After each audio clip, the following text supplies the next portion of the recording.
Hi, I'm Eric Linask. We're here at this year's Telecom Exchange event, and I'm talking with Nelson Fry from Sentinel Data Centers. Nelson, good morning. Thanks for joining me. Hi, good morning. Glad to be here.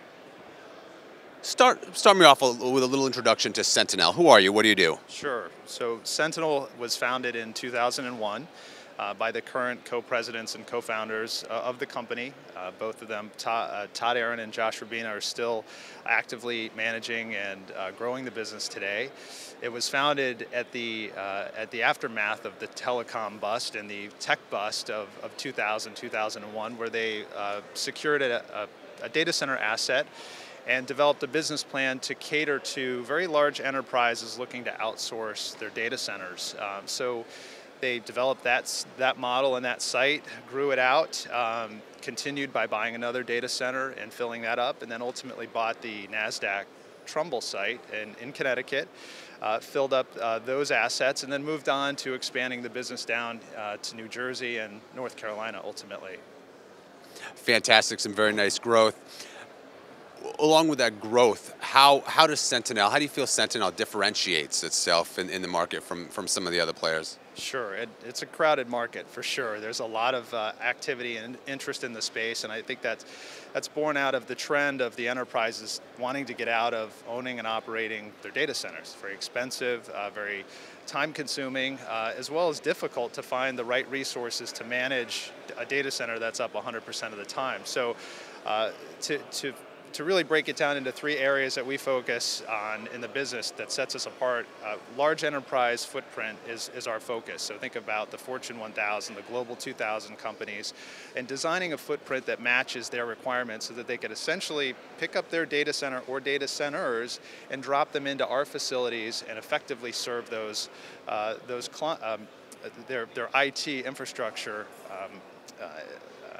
departments effectively. So that's a big part of it. So customization around a large footprint enterprise. Ultimately, it comes down to quality. So when we grade out on RFP responses from enterprises, we're at the top of the stack. And the focus on quality around design and operations is key. And part and parcel to that is the operations team that we have on the wall. So when clients or prospective clients are kicking the tires, they need to ask the questions. Well, what are their qualifications? What are their ability to basically pick up my operations team as needed? And I think the last thing it has to do with flexibility.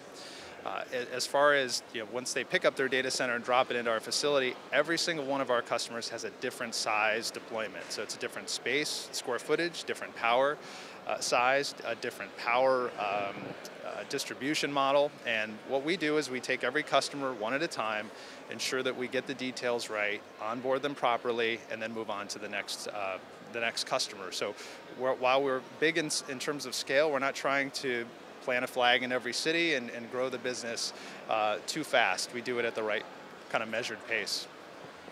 Very good. Now, Nelson, we're here at the Telecom Exchange event, as I mentioned. Talk a little bit about your relationship specific to the telecom community. Sure, that's it's absolutely imperative to have a consistent model with this operating group, meaning the telecom and data network providers, so that when they come into our facility, they know exactly what their cost structure is, how they can operate and serve our clients. So when a tenant enters into our facility, they have their own data center, they connect back to POP rooms where all the carriers are located, and we have about a dozen of them, the major carriers at our sites, and we stay out of the way at that point. So it's for the carrier to do a deal directly with our customer. We don't mark that up. We don't have an interconnection model where we charge for all of the cross connects that sit in the middle of those parties. By staying out of their way, we really allow them to control the costs in the environment and also the timing and the execution. So a big part of that has become more prerequisite in these RFP responses when clients are asking about how do I connect up to different carriers, and we help facilitate that. So when you say you're not charging for every little connection, certainly that helps the carriers in terms of, as you mentioned, limiting and keeping their costs down. How does that benefit you in the long run? Sure, happy tenants. Most of our tenants are long-term customers. So on average, our contract length with them is 7 to 8 years, close to 10 for many of them. So we're in it for the long haul. We know they're going to have a lot of changes over that 10-year period. But the onus is on us to drive efficiency at the data center and then cost over time. So I can't do that by adding margin on top of margin for those types of services. So stay out of their way, let them run it efficiently, and they'll come back to you. And that model has proven out for us.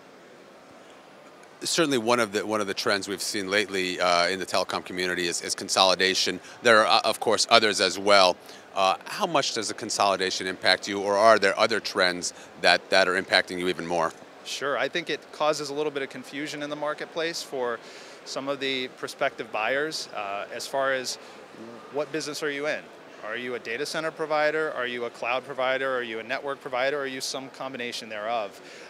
At Sentinel, we clearly define our place in the data center side of things in more of a wholesale model. So we don't even confuse it by offering cages or cabinets or very small footprints for clients. It's all big space, private suites that are dedicated to those clients. And that, from that standpoint, I think it's allowed us to separate from the pack. What do you foresee? How do you project Sentinel continuing to grow in the future?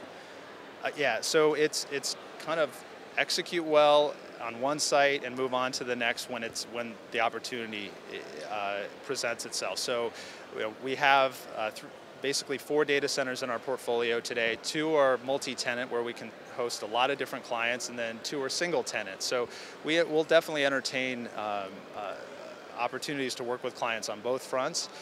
We are looking actively at new markets on a fairly regular basis, so I think we'll see some exciting things in the years to come here.